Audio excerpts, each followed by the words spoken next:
Hello and welcome to episode 3 of the Launch Over podcast, coming at you from the Without Your Head network. I am Sophia Cacciola. And I am Michael J. Epstein. We are sitting on a couch in Hollywood, California, and we are talking over the internet to Jim McDonough all the way in Massachusetts. Hello. How we doing, everybody? We're great. We're good. Thanks for being here with us. That was my schmoozy podcast voice. Nice. Jim is a good friend of ours, filmmaker, collaborator. So anyway, the point of the podcast, this podcast, is to talk to our collaborators, and Jim has so much cool stuff going on right now. But before we get to what's going on, we like to talk about what we've been watching this week. Yes. And I don't know if you're prepared for that, but we'll. Oh, I'm prepared. Oh, I love it. I love it. And you might have to slow me down, or get me off topic. But I got a lot of thoughts. Okay. And I got not just a show. I got a lot of thoughts about why I'm watching what I'm watching. Great. Okay, interesting. Okay. Last week we were watching the first. We had seen the first 5 installments in the Fast and Furious series. Oh, that's so funny. I want to dive into that at some point. And this week we have completed the Fast and Furious. I don't know that it's worth it, but by the end I didn't hate it as much as I hated it in the beginning. They got better. That's interesting. It's funny too, because last week I made a joke about how, like, the first 5, the only blonde is Paul Walker, and then in the sixth one was very self-aware and made a comment on that, and then added an evil blonde woman, and then since then it's been more of a ratio. They even said, like, she's the Paul Walker character. His name is Brian, but they're like, that's the Brian of the enemy team. Yeah. So it's funny. So they were very aware, and then it's a funny series. They turned into like Mission Impossible movies. The first one is like a serious bro-y street racing movie. Eventually it turns into like Ocean's 11. They're like, we're gonna pull off this heist, and it's like they do it, and then they reveal like what's going on behind the scenes. And then by the end, they're literally fighting to stop somebody from stealing a nuclear submarine. Yeah, like it's just, like bad Russians. Yeah. It's hilarious. It's ridiculous. It's funny, but then I think my hesitation was probably similar to you guys. Is like when initially for a while I was like, kind of ridiculous. Like, it's not like when I was a kid I was really into that kind of ridiculous, over the top action style. And then as I got through that, but now I'll appreciate a great action movie. And I was like, oh, these are silly. But then all of a sudden, seems like they started to not take itself. It became another thing to the degree that I love a good car chase. A part of me wants to kind of dive in at some point. Yeah, it's funny because the car chases like end up being very shoehorned in once they're like fighting nuclear subs, but then all of a sudden like the fancy cars come out and they do like a weird car chase for no reason because now they're spies. But it's very funny. It's a funny thing. By the time they get to Hobbs and Shaw is an interesting one because it's the guy who directed Atomic Blonde, and it's a very stylish movie, and the dialogue's really funny, and it was just like a totally different movie, just with like 2 characters that kind of like got pulled from that Fast and Furious universe. But I think we liked that one the best because it was the funniest. Yeah, it was my favorite because it's just the tonal style that I like. Like it's it's an action movie, but it's very false, I would call it, or very artificial. Yeah. It has a lot of artifice. Like it's very stylized. They do a lot of for the first 3 minutes, and I loved it. Because it's about Jason Statham and The Rock are the 2 lead guys, Hobbs and Shaw. Hobbs and Shaw, right, yep. And they have like different personalities, and so half the time they'll do a split screen and show like the basically contrast of the personalities as they wake up in the morning, or how they're fighting. They'll cross-cut their fight scenes. It's just really well made, and I liked it a lot. So that's where we're at. That's where we're at with the Fast and Furious. I don't know if we like them or not, but we made it through. We made it through. It was a little slog, a little bit, but we did it. Well, you guys went through the Mission Impossibles recently, I know, too. We did. That was 2 weeks ago. Those were also a similar thing. Similar experience, I bet, right? It was, because the first couple I really didn't like, and then they kind of got good. I hate to say it, they kind of got good around Abrams coming in. So he did all right with that series. I think more than that, it was funny because somewhere in the Fast and Furious movies, I was like, these really feel like Mission Impossible movies. And I look at who wrote them, and of course, they brought in some of the writers from Mission Impossible to join the original writer to like, to write that kind of stuff. Hobbs and Shaw is like the same plot as one of the Mission Impossible movies, where it's like they're trying to stop a virus, but the person has injected themselves with the virus in order to protect it, like momentarily, and then they have to like help that person. So it's like the exact same plot. It was weird. So then the other thing we just finished last night, you're probably a Tom Petty fan because you're a reasonable human and like everybody's a Tom Petty fan. But there's a 4-hour Tom Petty documentary that like Mary Lou Lord posted about this week. And I was like, I got to watch that. It's amazing. It goes through his entire career. They have interviews going back to the 80s or before, archival footage of the band on tour in the 70s. And it's just like captivating for the entire 4 hours. It's called Runnin' Down a Dream. Yeah, and it's Pierre Bogdanovich directed it. Yeah. Really good. I was just answering the things you were. Yeah, I was trying to find the director. Yeah. It sounds like he was, from what I'm not, you guys probably can answer this better than I, 4 hours, but if I'm not mistaken, he seems like he was a great dude too. Yeah. No? Seems like a good guy. Yeah. He does. He seems like a really nice guy. Yeah. Yeah. So it's a great doc. Even if you're only like a moderate Tom Petty fan, it feels like 4 hours is a long time, but every aspect of his story or every like era of his story is so interesting. He did a lot of different types of things that you wouldn't necessarily expect, like the way he fought publishing contracts and the way they tried to innovate in music videos, and there's just a lot of stuff that's really. It seems cool. like he was one of the first ones to sue his record label to get out of his bad contract in the late 70s, and he was right there in the beginning of the music videos, like you're saying too, with like a lot of weirdo music videos out in the desert and stuff. So that's cool. Even as a casual fan, you're gonna know a bunch of the songs, and like, I'm a huge fan, but I don't like the Eagles at all, and yet I like that documentary. So I'm kind of like with documentaries, like it's almost like pizza for me. When it's bad, it's entertaining still. And that was actually a good documentary in the Eagles case, but I just don't like their music, but I really appreciate the doc. So I know if I love the music, I'll really love it. Yeah. So check sure. that out. Yeah, it was really good. Even if, you break it up, we broke it up into like 3 sittings. And it was a really fun doc. So I recommend it. Thank you. I shall take that recommendation. Where is it playing? It's right on Amazon Prime, so it's free. Yeah. Nice. If you have I like Prime. Free. I have Prime. I like free. Good stuff. I watched American Graffiti, which somehow I had never seen. I don't know. Oh, I'd love to hear your thoughts because I haven't seen it in a long time, and I own the DVD, and I am a big Lucas fan. It's obviously a lot different than Star Wars. What are your thoughts? I enjoyed it. It's an interesting movie because it's really just it's not really like about anything. Nothing really happens in it. It's just movie, right? It's kind of like a character profile, or like it's just him like reminiscing. It's almost like him showing like slides of like, here's what I used to do when I was in high school, like hanging out, cruising around all night, and the characters are really fun, and there's great actors in it. So yeah, I really enjoyed it, but it's not like, you shouldn't go in being like there's a big story arc or anything like that.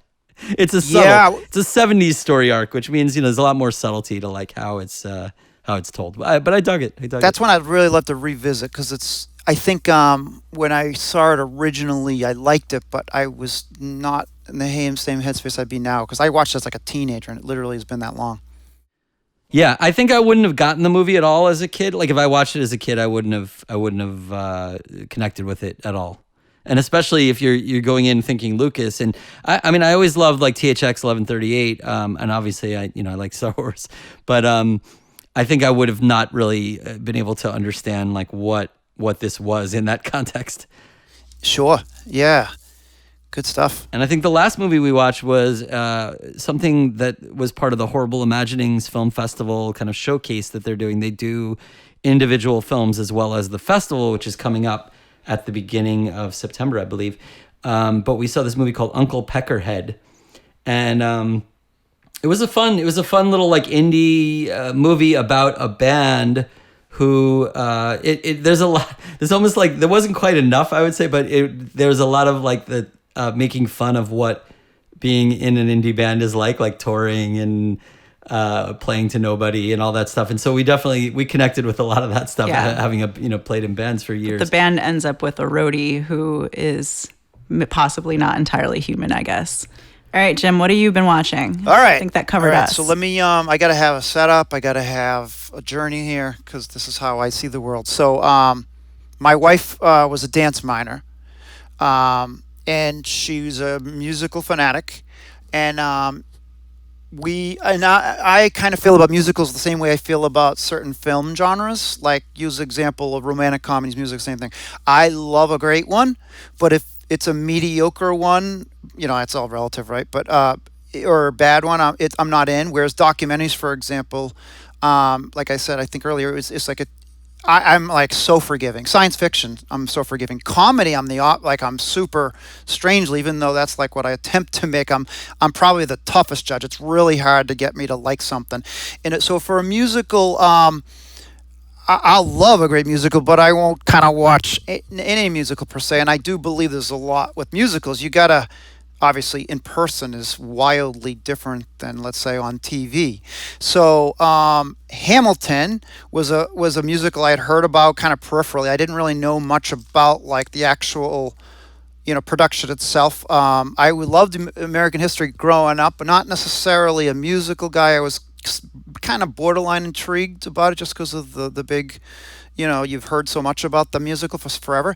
So comes on to Disney Plus about a month ago, and my wife Tara was all excited to see it, and I was kind of listen, I'll give it a shot here. So we're watching it that first night, and I'm very much of the mindset, well, listen, this is not the same as seeing it in person, but it's a TV, and it's so under those circumstances, let's give this a shot. So I'm 45 minutes or so in, and I noticed I'm actually kind of looking at my phone quite a bit, and I'm not disliking it, but I'm not like super engaged. And so around 45 minutes, it's like 2 hours and 45 minutes, I kind of just drift out, and I'm not in the room. So it's not that I don't like it. I actually think the editing style, considering it could theoretically just be a play. It could be very static and boring, but it's actually, they're doing a good job. I mean, the music, the performances seem good, but I'm just like kind of like neutral. And then I'm listening to the Big Picture podcast that's on The Ringer, and they're just talking about Hamilton. And so they stopped playing one of the songs from the play as before they go into it. And I'm like, whoa, I didn't realize how much I liked it. And my thing as a music lover is I find if it's like super catchy, typically I can acknowledge that it's catchy, and I might like it for a day or two, but those aren't the kind of music that hits home, stays with me. Like usually for me, the music I love, I actually have to hear it a few times, and then as I hear it, I grow fonder and fonder over time. And so now, second time around hearing this song, I'm like, whoa, this is I'm very kind of intrigued and interested.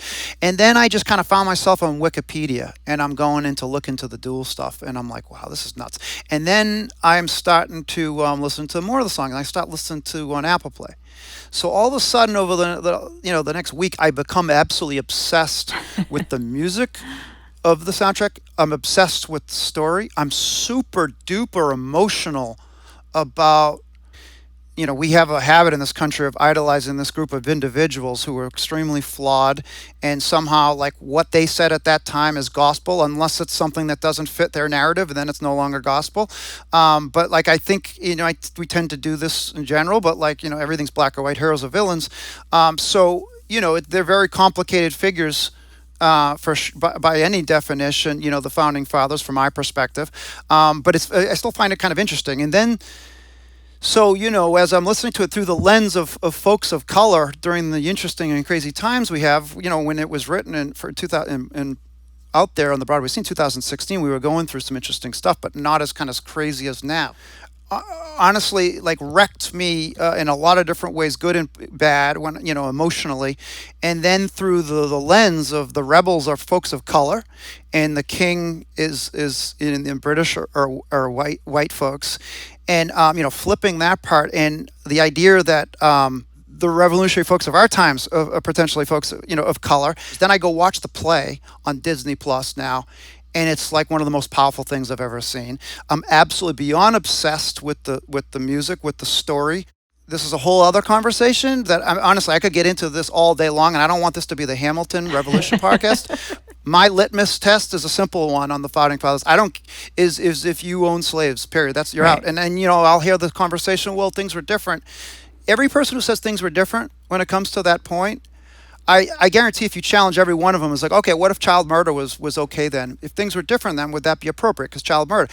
Every person who says, well, things were different, they would stop you saying, oh, no, that's different. Right. So what they're basically saying is they identify with these folks, and they convenient. relate to them, and they're okay with it because ultimately they're okay with it. So that's my litmus. If you had, I don't care what Jefferson said, he owned slaves. He, as far as I'm concerned, he raped slaves.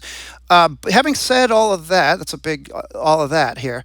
But Hamilton is a guy that on record, from my understanding of all those folks, he seems to be the only one that is not much more muddy and cloudy. Adams is a little, actually maybe I put Adams in that category, but Hamilton's a guy that I do not think, his writings are out there. The most hypocritical thing you could call on him is his father-in-law owned him. But I've just puked a ton of stuff. I could go on here, but have you guys seen Hamilton? Do you have any thoughts on it? We haven't seen it. I think, there's definitely, like you're saying, there's definitely something to being in the room when a play is performed, and it's very electric, and it's kind of like performing music. Like you have that connection with the audience. And I think I really dislike filmed plays, even when it's done really well. I can't connect with it. It's just a thing with me. So we haven't seen either version, but I understand that it's a cultural phenomenon. But yeah, there was that meme going around of like the signing of the Declaration of Independence, and they had crossed off everybody's faces who owned slaves, and it left like 2 or 3 people. So, we definitely are not a country founded on freedom for everybody. No, and it's funny, you'll hear people say, even about the Civil War, which is almost hilariously ridiculous, about how it wasn't about slavery. Well, the funny part about that point is not only was the Civil War, of course, all about slavery, so this has kind of led to me actually, I got so fascinated by the story and kind of trying to figure out the gaps where I was fuzzy. And so I'm actually listening to the audio Hamilton, and it's pretty heavy. It's like it's like a really long book. It's like a 35 hours for an audio tape. And so as I'm digging in much deeper here, as they're forming the Constitution, forming the nation, it was not only was the Civil War about slavery, the whole foundation was them kind of going back and forth with the South. All of this was about slavery too. You know what I mean? When it comes to like the Southern states, knew they didn't want anything to do with like putting anything into legislations about slavery, because that's what their whole economy was based on. You hear people talk about the Civil War not being about slavery. I mean, the whole That's like more or less founding of our economy was built upon that. Right. The thing that like blew my mind, like at some point, was learning that they just learn a different history in the South than in the North. Like in the North, we definitely learned it's about slavery. And in the South, there's a term called states' rights. And it's like, that was barely in our textbooks in New York State, where I went to school. Learned about states' rights. I mean, they always talk about it. It was so states' mild. Rights. Like definitely what I learned in New York State was like, it's all about slavery. And then I talked to people from like Kentucky, and they're like, no, it's about having our own state freedoms. It's weird. Yeah, did you guys ever hear about the whole Texas, for example, is one of the biggest buyers of books, and so the whole thing about textbooks and the purchasing power of Texas and how it leads to the curriculum of the books itself. You guys heard about that stuff? I'm sure I'm not surprising you, but so they literally write history depending on who's buying. Right. And in the case of Texas, even though it's not the biggest states, I want to say they might order the most, or it's a relevant enough state in terms of buying of books, and they have to literally write the history accordingly. Right. The latest thing I heard was that they purposely chose to print like the 60s civil rights photos in black and white to make it seem like really ancient to kids, even though all the colors or all the photos were in color. So like they make odd choices. Let's not even get into science texts here. Oh, yeah. Yeah. Well, oh man, I get really passionate and upset and excited all of that about this stuff. It's just maddening, the black and white thing. It's so, I was born in 1974. Michael, you're within a couple of years, I think, younger than me. And it's kind of scary as every year you get older. When you're 8 years old, a half-hour car ride feels like forever, and there's a part of it because you're a kid, but then the other way of looking at a year in your life when you're 8 is 1/8 of your life. So it's partly, your perception of time, partly it's like relative. So, at this point, age 45, a year, never mind 10 years, it goes by in a heartbeat. So I was born in 1974. What is 10 years ago? It's 2010. So I was born 10 years after the Civil Rights Act was passed in 1964. That's nothing. That's 10 years. But because of the black and white angle, because I was a kid thinking, oh, it's the 60s, it might as well be yesterday, and we're expecting that everything just fix itself overnight because of the fact, it's just maddening. Yeah. It's not surprising that black and white angle, but it maddens me. Right. Yeah, it's crazy. And the thing is too is like people are like, what you were saying before is like it was the time, but like there were people at the time saying it was wrong. You can find them. They sure were. So Hamilton, right, Adams.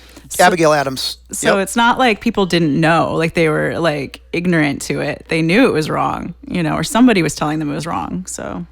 Well, anyway, so Hamilton, very powerful. We haven't seen it. We don't have Disney. I cry quite a bit when I listen to it, and sometimes it's happy tears, sometimes it's sad tears. It's super powerful, but whether Jim cried or not is probably not the best barometer because I'm a teary dude. Because Predator makes you cry. Oh, so funny you bring up Predator. So my oldest had seen one rated R movie at age 10 in his life. Now that's by a lot of folks who say, well, Jim, that's kind of young to be showing him already movies. The one I showed him was an accident. In my head, The Matrix was PG-13. I was just convinced it was PG-13, and I own it. And so I showed him The Matrix 6 months ago, and he loved it. And then like a week later, I was just looking something up, and I was like, oh my God, it's rated R. Holy crap, how did that happen? But then, like anything, once you do it once, things get, easier. And so he had been dying to see Logan forever because it's one of his favorite superheroes. I'm like, buddy, when you're 14, I promise. I was watching, my dad showed me The Road Warrior when I was in 4th grade. So listen, I get it. It was me and him, and he loved it. And I was so happy to give him that. And so he comes to me a couple of weeks ago and says, Dad, I really want to see Alien and Predator. And I'm like, let's go, bud. You're going to love them both, but here's the thing, bud. I think let's watch the trailer for Alien just because it might be a little too scary. Yeah, that's a scary one. So good news, bad news. He hasn't really been sleeping well the last 3 weeks because of that trailer. It's just the trailer. All it took was the trailer. On the positive end, Predator is one of his favorite movies. But ultimately, it led to, because we're really good parents, that led to me showing Ben his first rated R movie at age 8 because I felt like Predator's the one for him. Well, the child services are on their way to your house. But, well, I think you remember I used to be a social worker, so I got some ins there. All right. Yeah. I'm sure if I were an 8-year-old boy, I would lose my mind with The Predator. Oh, I lost my mind when I saw it anyway. It's so good. It's so good. It holds up. We saw that last year in the theater, and it really holds. Even the kind of like dorky like heat vision of The Predator, it all holds up really well. My gripe about the movie, which I didn't remember until we just saw it recently, was that it opens with the alien craft I forgot landing. that too.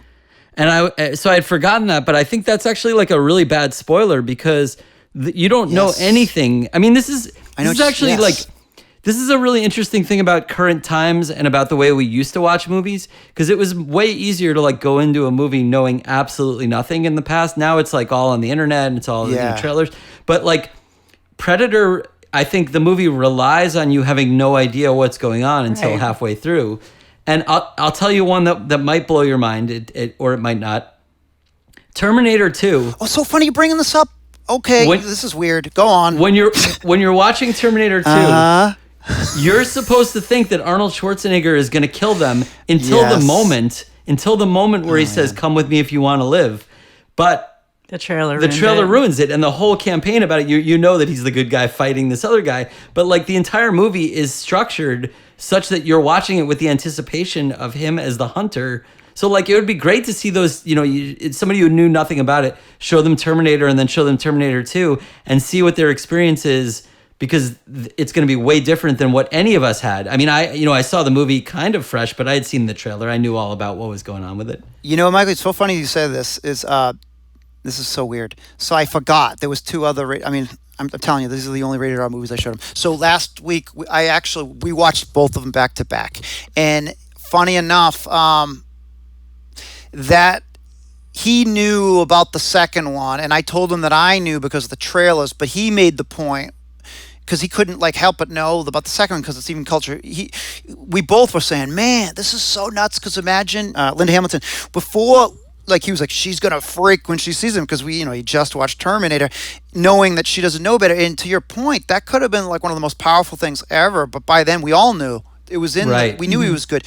And I realized the secret to all the great sequels of our lifetimes, it seems like the one thing that I'm noticing most of them have in common is they really go another direction with number 2 versus the bigger, louder, longer method of most sequels.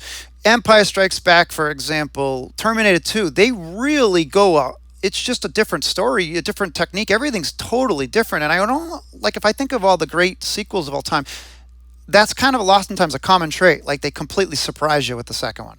100%, because otherwise you're just getting a worse version. Yeah. It's like a carbon copy of the original. Without the magic that the original had, yeah. And I did a podcast with Stephen Stull, who runs Sick and Wrong. And, he has a podcast called The Hold Up, where we watch a movie that we haven't seen in a long time to see if it holds up.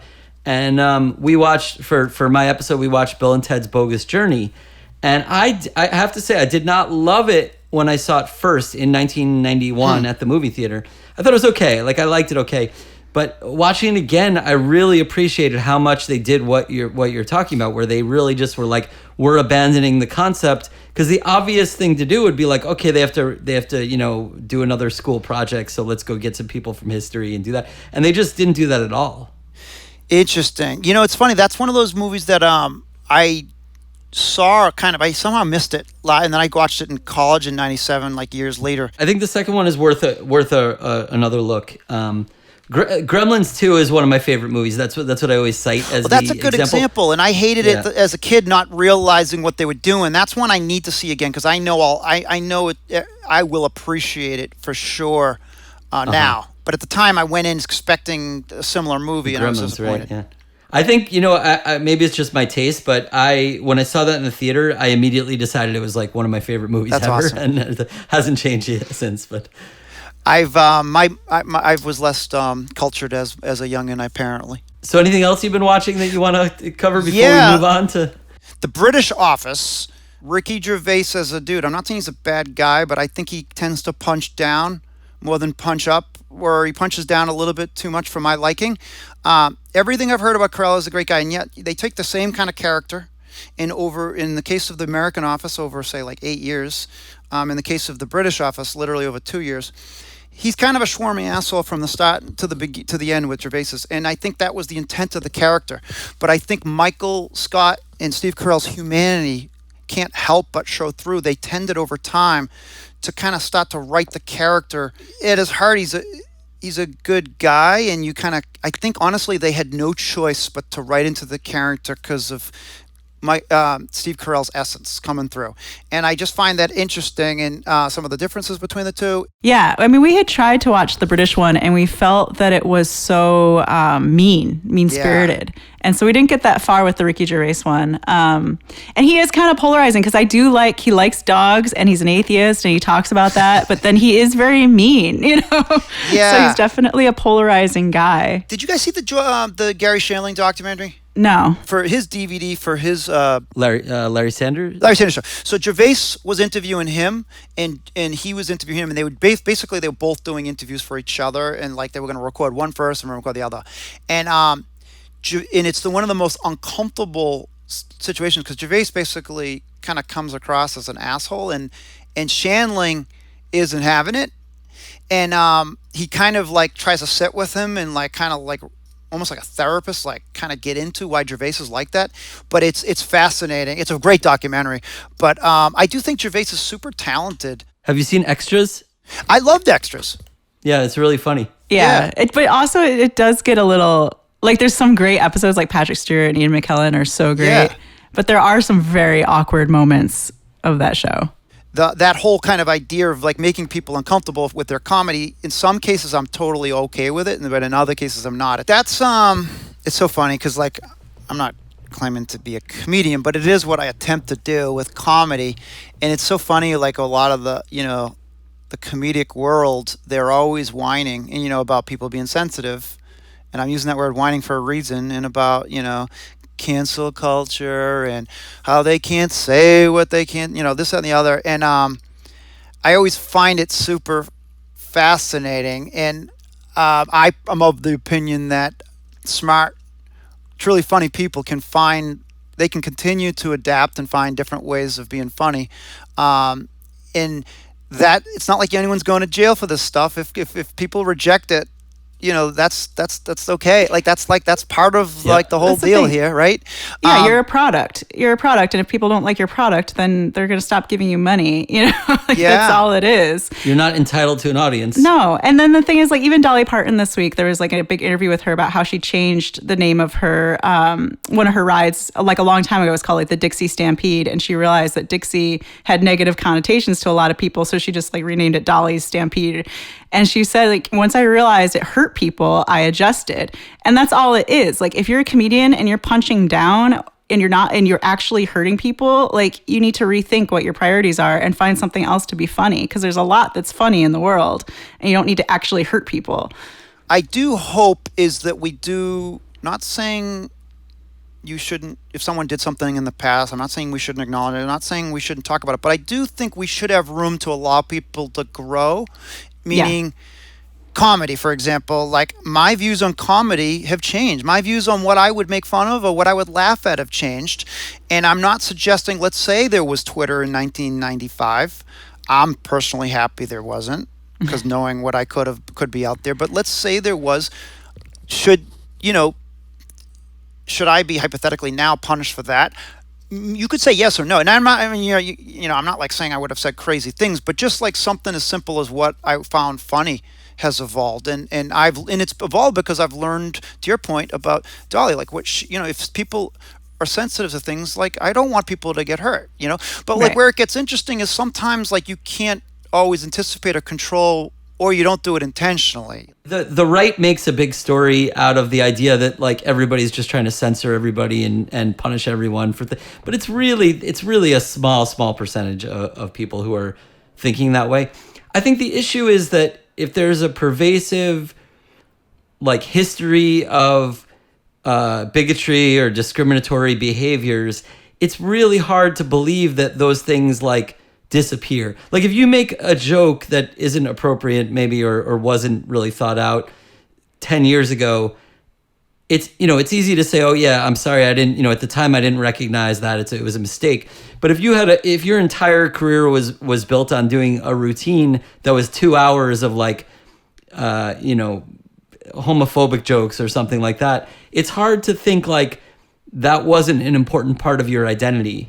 Do you know what I'm saying? Yeah. There's a difference. So I think it's hard to make any kind of uniform statement about Right. what was okay and what was not okay. I think a lot of people that have been canceled for their 10 years old Twitter tweets have not actually changed or grown since those tweets that I've seen. Or their apologies are so just non-apologies that I can't forgive. Can I put myself out there in another way that if theoretically someone could hear this and say I'm done with Jim, but I want to put this out there because I think the path forward is going to be kindness and love and not. But then again, you don't want to be naive and you don't want to be stamped on. But to use an example, when I was at a younger point in my life, when I was at college at UMass Amherst, at that point in my life, I was very much of the opinion that racism is terrible, sexism is terrible, but I did not know one gay person. I did not hate gay people. I did not, say, I wasn't anti-gay, but I didn't understand it. And I remember at the time thinking,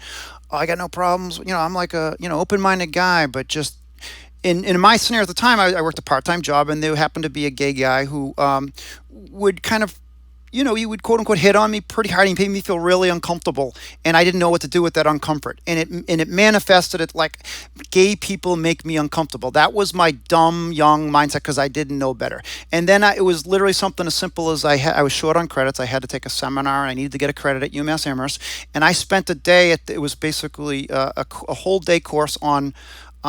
It was something I don't remember the exact term, but let's say it was something on of gay and lesbian homosexuality, something. I don't remember the exact title, but it was basically, it was a whole day seminar where we talked about gay issues.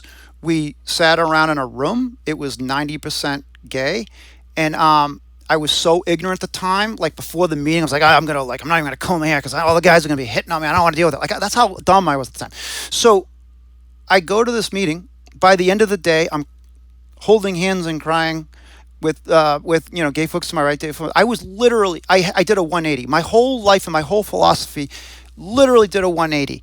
Now, I guess I'm sensitive to this idea because I do think people can change. And I think that guy before that day, I don't think I was a bad guy. I think I was just really ignorant. I didn't know better. And I think growth is important. And I think we should give a helping hand to help people grow. In some cases, people can't or are not ready to grow. And I'm not saying we cut those folks slack, but the folks that are trying or maybe have learned, I think like the path forward is kind of, I don't know if forgiving is the right word, but accepting, and if that makes any sense.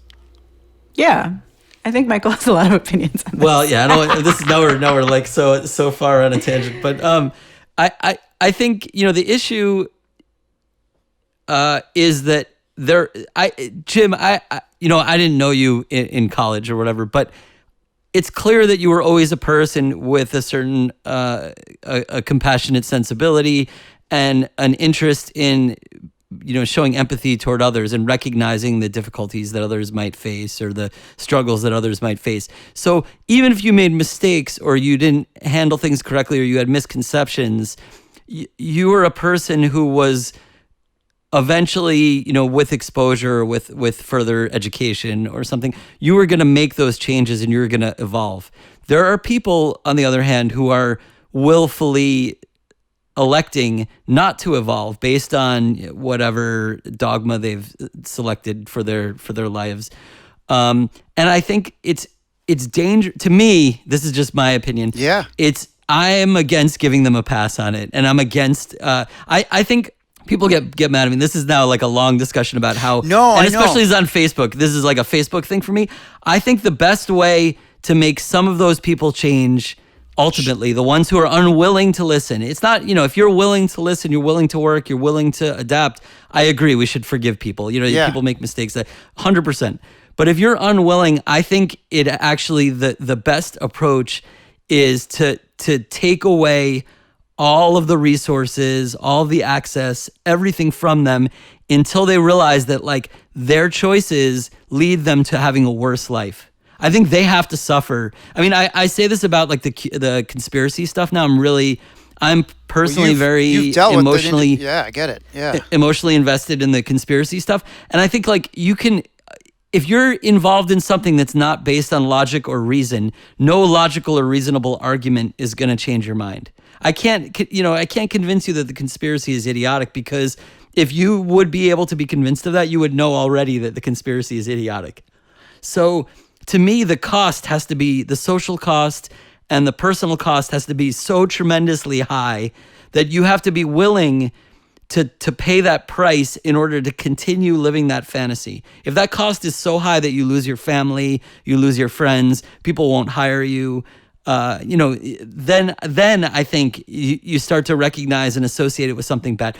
Honestly, I hate to, put us down to this level, but there's really not a lot of difference between humans and, any other animals. Oh, no. And we talk about like the Pavlovian response, right? Mm-hmm. What you associate things. If you start associating bad beliefs or bad ideas or bad practices with personal cost, then you will stop having those bad ideas and that is my belief. Well, I'm actually agreeing with like 99.9% you're saying. And what I mean by that is to add to that, for some reason, we can get into why, racists are a lot more comfortable being racist lately. Have you noticed that the last few years?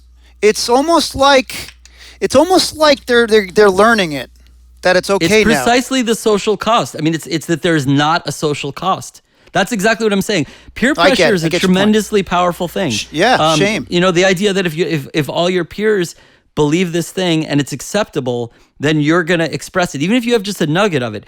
Whereas if you were told like being racist means you're going to lose all your friends, you're not going to get hired, I don't want to be around you, then that's going to really diminish the likelihood that you're going to subscribe to those values. You will change your personal ethics and values based on the personal cost. I 100% believe that. I mean, I think there's lots of evidence of it. I do agree with you. I do think, and I don't know if there's a way of splitting the difference, but I do think an open hand to the people that maybe just don't know yet. I don't know how to put it, but I know what you mean. Like if you're setting your tracks and that's what your identity is. Yeah, I agree. It's like, yeah, there's no recourse there.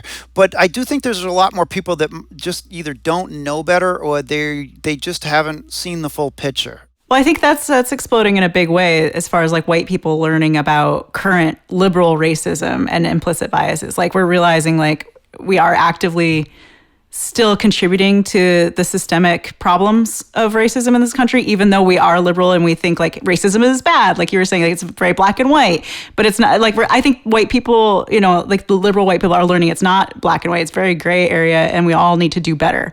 So that's also going on along with like the hardcore racists that like Donald Trump has shined like a bright light on and said, it's okay, come out. So I think it was Michael, you actually was maybe aware of, maybe it was just Sophia, I thought years ago, the whole concept of you know, I have a psych background and I'm aware of, you know, the subconscious, something I think about quite a bit, but subconscious racism was something I was aware about and conscious of, but it was literally that Harvard, what's the name of that test?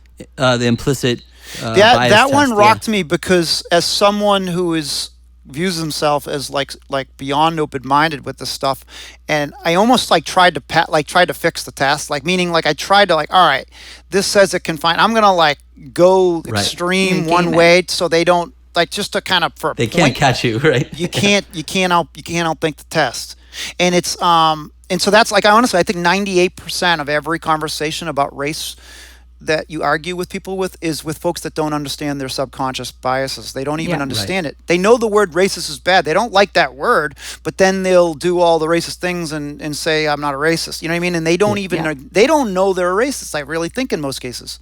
Well, Exactly. Nobody wants to be told or even recognize within themselves that they're not perfect, right? So we all want to think like we're good people and we do the right. But there's got to be a shift in the thinking to recognize that like you can be a good person or you can be, you know, doing your best and still have things that are not ideal or things that you need to work on. I talk about this a lot with older movies.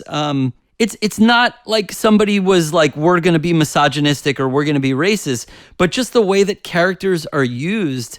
Like Bill and Ted is a great example, actually, because I just watched those and did a lot of like, you know, Stephen and I did a lot of kind of analysis of them. Yeah. But the women in the movies, the princesses, they're just prizes. They're not really characters. They're just kind of like thrown around as objects to drive the plot.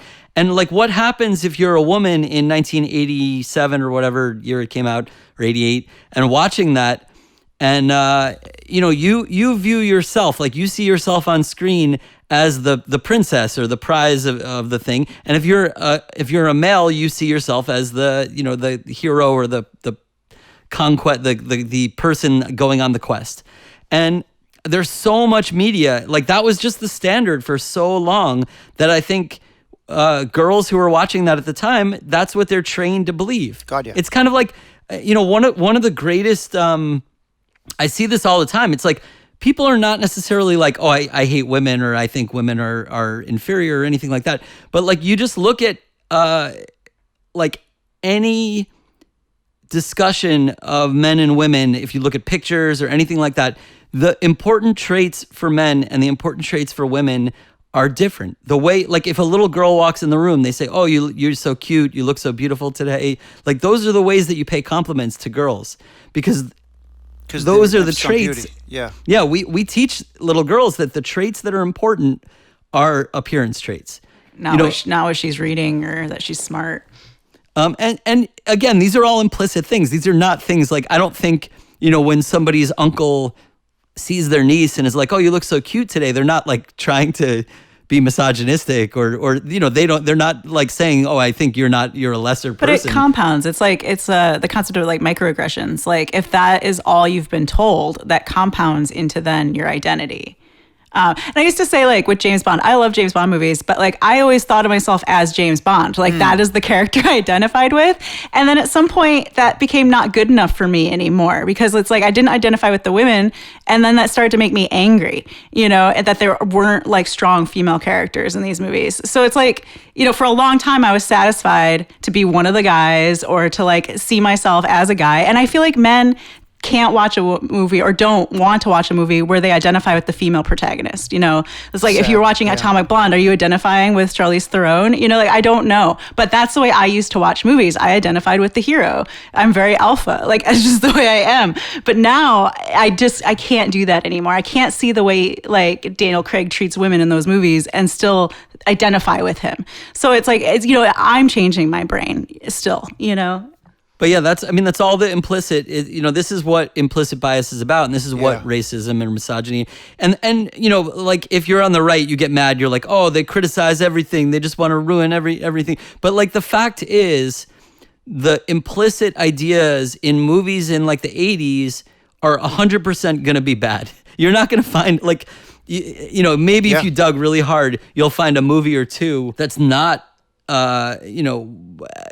susceptible to these kinds of things. And now we're barely starting to make headway Fast in and this. Furious is a great example because there's so many butt shots of women and so many women as prizes, but then they also have like a couple of cool sort of progressive female characters like thrown in there, and it's a very strange contrast. But it's definitely like, especially the earlier ones where they're just like made for little boys, it's just like, here's some sexy ladies and some cool cars, Did you guys see Into the Spiderverse? Yeah. Yeah. So that's like, you'll hear folks, they'll get really angry. We've had the same white man default for 100 years, yet you just throw one other person that's not a white guy and they get all frustrated. But like it really honestly what's the opposite of breaks my heart? Where it fills my heart with so much tearful joy is when you see literally black kids, Hispanic kids who just can't believe they see themselves on screen. And whatever you feel about the new trilogy of Star Wars, like when girls, little young gals and when they see Rey and like the power there, like it has such, it's like it's not just a couple movies. You know what I mean? A couple movies, and it's like it's life changing, and yet these bastards want to complain when you make one out of whatever. Thousands. Yeah, it's just maddening. Well, there's also like that statistic where if men are in a room and like it's 20% women, they think it's 50%. Like to their eyeballs and their brains, they're like, wow, there's a lot of women here, even if it's only like 10 or 20%. And so it's just the way they're wired. So I'm in sales, right? Like my job is like I articulate and I conversate for a living. And so I was in social for 3 years, and then I was in like telecommunications sales for about 5 years, and then I sold dental implants for 10 years, and then I sold Invisalign for 4 years. And the interesting part is until this new career in January, every company I've been at is on average, especially in sales, it's like honestly 70 to 80% men. And now the new space I entered in aesthetics, it's super fascinating. So it's like the company itself is like 75% woman, yet this particular division is about 80%. And I'm stereotyping, sample size of one company, but by far, this is the best culture, the best benefits, the best company. And my theory is when you have 80% of the workforce is woman, and the whole value system of what's important changes. Like the work, I've never seen a sales job where the work-life balance is so important for them. And I'll get emotional thinking about it. Like it's really interesting. And my theory, and I can't prove this, but I personally believe it's because the sales. Listen, I'm making a stereotype here, but I think the culture is what it is because of. Listen, I'm 45. I've had a whole career of jobs where it's like 80% men, and I have one where it's 80% women, and it's dramatically different in every best sense. It's just interesting. For sure. And I think like the coronavirus has really shed a light on our problems in this country as far as childcare and as far as women's work, because women will go work full time and then take care of their kids all night. And now that there's no school and there's no free childcare, they're being very stressed. And so I think like a company where the leadership is female, they're going to know that this is an issue because it's an issue in their lives. And then if it trickles down to the rest of the company, that's great. And I think like these companies being run by men, so much of their life balance is having a woman doing that work at home for them so they don't have to think about it. And so like if that's the leadership of your company, they don't even understand that this is an issue in the world because it's being taken care of silently. Great point. Yeah. All right. Well, now that we've gone on crazy tangents, this is what you get when you invite me. This is what you get. No, that's good. It's been fun. We should move on and talk about what we've been working on, because we have a lot of projects that we've been collaborating on, and I think that would be interesting to people, right? Would you agree? Well, that is the point of the podcast, right? I missed the memo. No, it's okay. No, I think this has been great. It's been fascinating. So the big thing that we've been doing is a little film called Darling Pet Munkee. We've talked about it a bit on the podcast already because Neil was on and stuff. Yeah. But basically, Michael and I had a band called Darling Pet Munkee with Catherine Capozzi where we played like garage surf rock songs about the items sold in the back of comic books. That triggered us into being like, this is a really cool thing, like a cultural thing that doesn't really exist anymore. And the products were so weird that we should do a documentary about it. So we did exactly one interview so far, and it was with Tim Tate in Washington, D.C. What year, by the way? What year was the recording? I think 2015. Yes, that's important because that's interesting. Meaning, I don't mean the significance of that year. I just mean, all right, so 5 years ago. It's been a while, yeah. It's been a while, yeah. And, and so, like, because of the success that you're seeing with the Darling Pet Munkee segment and stuff, we really do want to get back into making the full documentary because it's still a fascinating idea that hasn't been done yet. But yeah, so Michael flew to DC and interviewed Tim Tate because he's an artist and he's made he's had a segment of his life devoted to telling the story about Pepe the monkey, including being on NPR and doing a musical of his own. And so like Pepe the monkey has this life, and now we've contributed this extra piece to that story. There is a mythology. I think his friends, I don't think he actually did the musical. I think his friends did the musical, but it was clearly like a part of his identity in a way. It's a traumatic event for a young boy. I've watched the musical, by the way. You did? Yeah, I've seen it as well. Yeah, they shared it with me. Yeah. Yeah, I've seen on Vimeo. There was a link somewhere, secret link. Yeah, so he was a really nice guy, and he let me come to his birthday party that was going to be monkey themed, and a bunch of his friends who were involved in the musical and other things were there, so we interviewed them. And so we've been sitting on this for a bunch of years, and I guess last year at the Boston Underground Film Festival, I believe I just said to you, I said, hey, I think you said, my recollection is right, you said, I got to make a film for next year, but I don't know what I'm going to do. I don't have any like specific ideas that I want to approach. And I think that was when I it was already in the back of my head to maybe talk to you about this, but that was when I was like, all right, this is the right moment for this maybe. And so, what was your side of this experience? All kidding aside, I'm not just saying this. The reason why I have this hobby where I actually get to go to film festivals and I get to take part of them is randomly. I saw a tweet in 2014 for the Boston Indie Mafia in Somerville. Just we'll submit it and we potentially show you a movie. Turns out I didn't know this then, but I didn't make the cut. But someone backed out, and I was apparently like the backup. That night was honestly one of the most important nights in a million ways. Mainly the friendships. There's like 15, 20 people there that are like close friends of mine. And, especially you two. And the interesting part, actually, Sophia, were you that night? I know Michael was. No, for I sure, wasn't. Michael's saying I wasn't. I feel like I remember being there. I'm 99% sure you actually weren't there. That's funny. You were there at the second one for sure, Sophia. I know that for sure. We talked the second. We didn't talk the first one. That's all I know.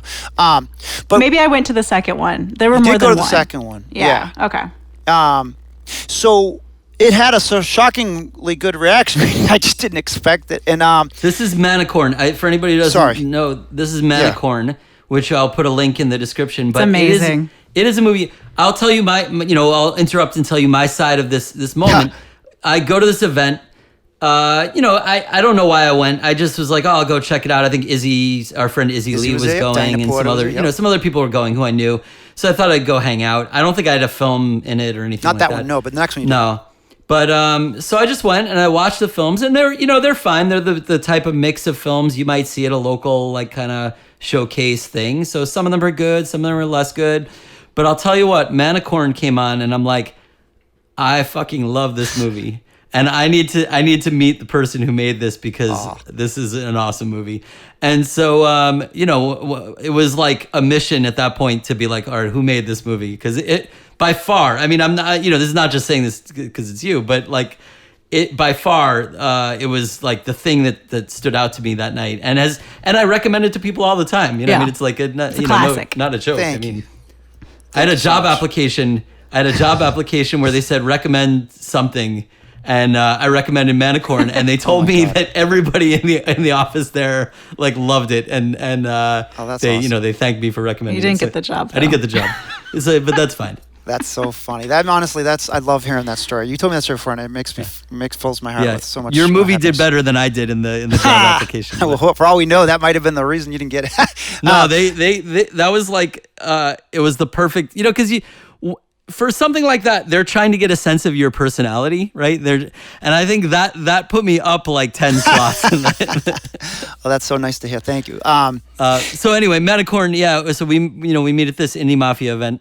And Izzy and Diana and you guys said, listen, you ever think of submitting to the Boston Underground Film Festival? And based on you guys' advice, and you and I, Michael, shared communication after the fact on Facebook, you guys recommended I submit. And then I figured, what the heck? I submitted to Boston Underground, and it shockingly, for me, got in.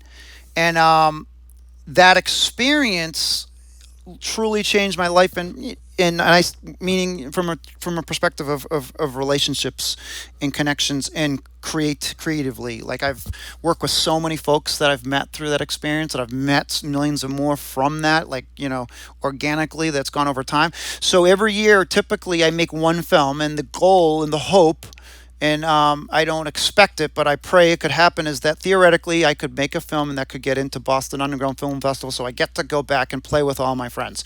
And knock on wood, to date, I've lucked out where I've had, since 15, I've had 6 films. But so then, when we saw each other last March, we had, I had said, I don't have my next one. And as I remember it, you guys planned on having the, Tim Tells His Tale, it's recorded. And the idea was it was going to be animated. Michael, you said, I think it was after seeing the last one, and the I.O.U. One Banana, Two Black Eyes, which is more or less all stop animation and other stuff similar. The idea, I think, as far as I understood, is you just do your thing with this narration, as far as like how I remembered the communication going. It's funny, it's my first documentary.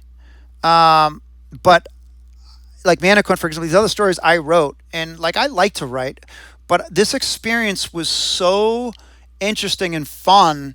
I'm not sure if I'm now a documentary filmmaker, but my next one is a documentary because of this experience, and how I thought if I had to write it to kind of put my own sensibility on the screen, it had to be written or co-written or partially written by me. And I realized during that process that, holy crap, you can take an amazing story that exists and then still kind of put your spin on it. It can still have your kind of imprint in a lot of ways, even if you didn't write it. And it was a wonderful, wonderful experience that I love so much that my new project's coincidentally taking a recording of my dad.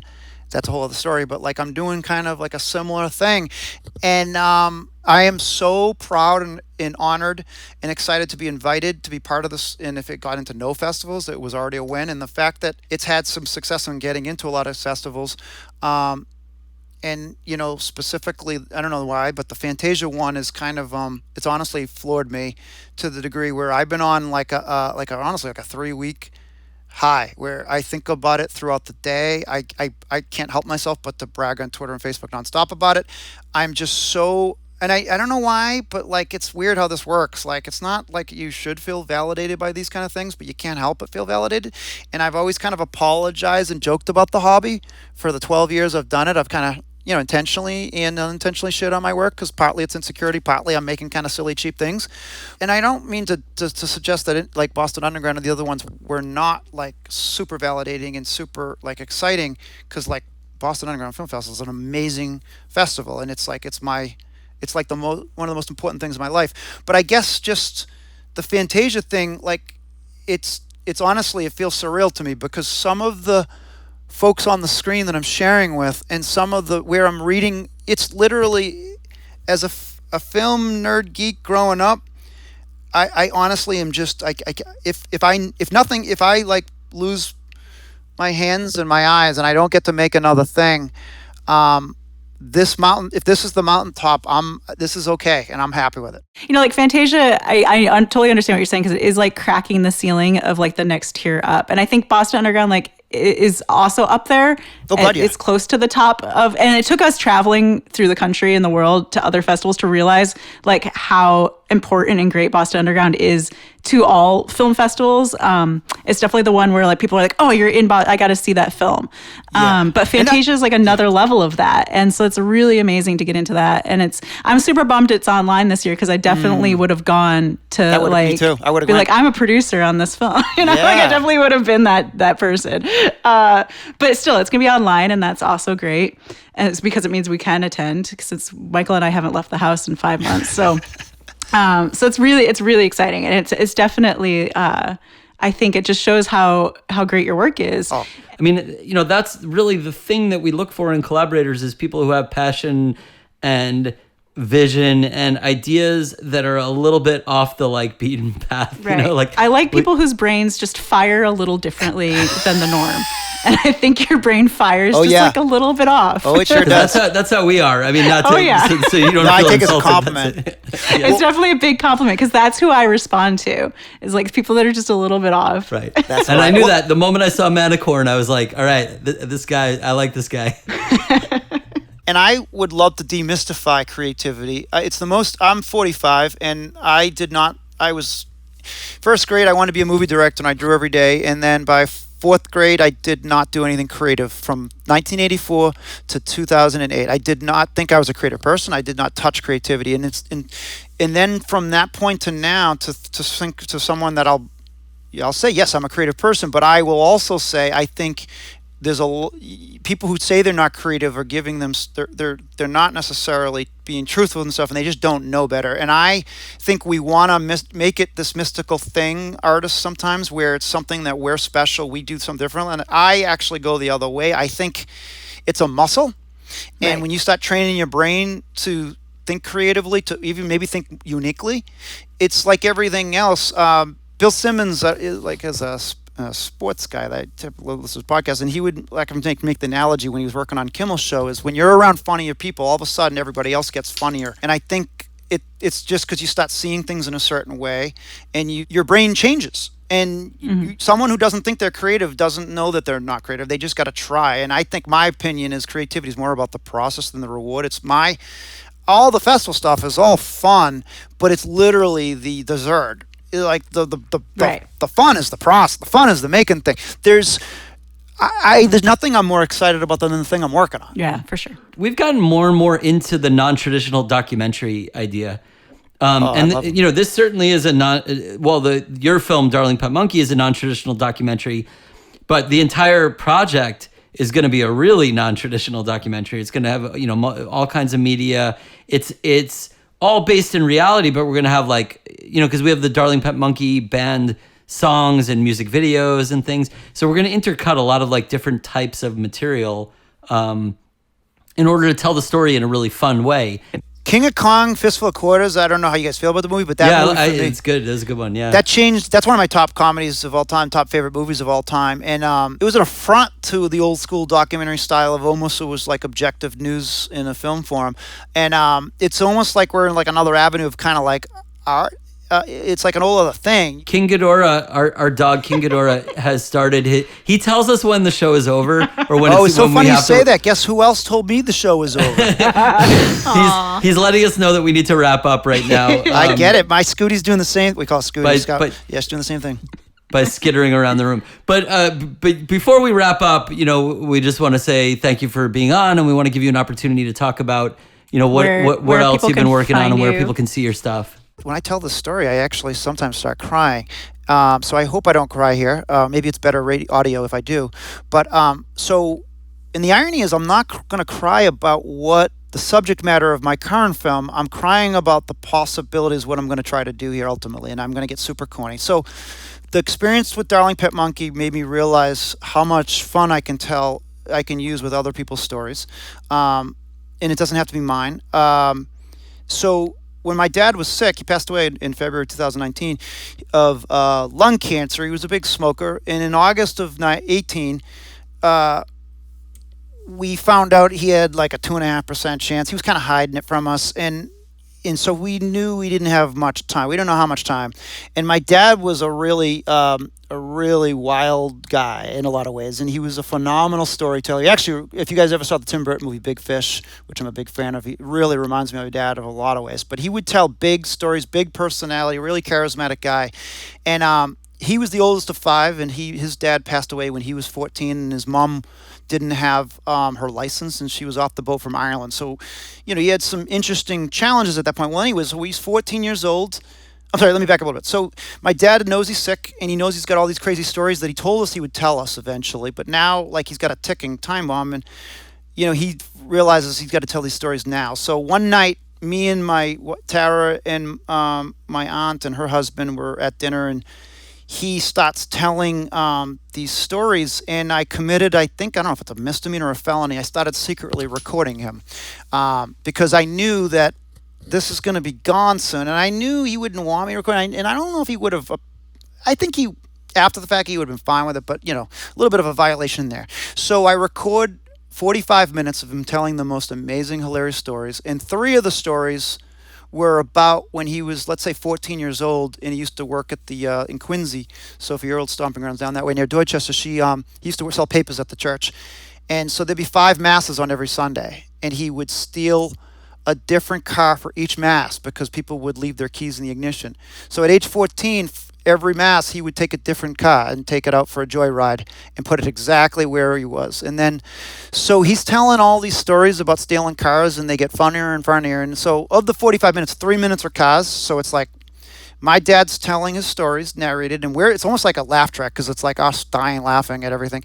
And I'm actually animating, more traditional animating. Like I'm taking I'm blessed with a lot of artists in the family. My nephew, my sister, my aunt, my kids, my wife. So everybody's been participating, and they're drawing the drawings, whether it's my dad, my nana, the cars at the time, the church, and there's like a real wide varieties of artist style. And I'm taking all of their drawings, and I'm making this story of my dad, and I'll kind of put up a little intro at the front about what happened, and then tell the story.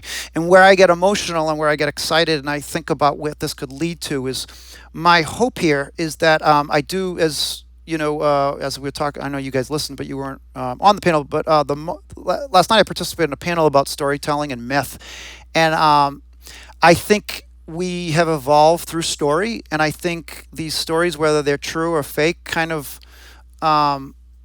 it's how we learn, and it's how we process information. And my hope and goal with this is I'm going to make this 3 minutes short, and theoretically my hope here is potentially to find families across cultures, across wherever, and hypothetically it could be a loved one that's passed, or it could be a loved one that's older, where you take people, anyone who's had an older person who's had a great story to tell, and then you take their family and you I'm the conduit that allows their stories to kind of all come together. So I think there's a lot of possibilities here where I think we all have all these, millions of families have beautiful, wonderful stories that sadly kind of go off into the ether when they pass away. And to honor these folks with their story through their lens, through their art, through the family affair, I just, I get really excited about the possibilities. That's an awesome project, yeah. Thank you. But yeah, where can people find your stuff? Just go to YouTube and look for Manicorn, because that will, if you look for that, it's kind of, look for the guy flying in space with the unicorn mask, unicorn head. And that just gets you the channel. So if you find Manicorn, well, actually, if Michael links or whatever, if you just search. Yeah, I'll link it YouTube, in the description, yeah. That just gets you the channel, and that's where the YouTube channel is, and that's where I have all my stuff. So that'd be the best place to go. Awesome. That's a good place to start too, I think, Thank for you. Yeah.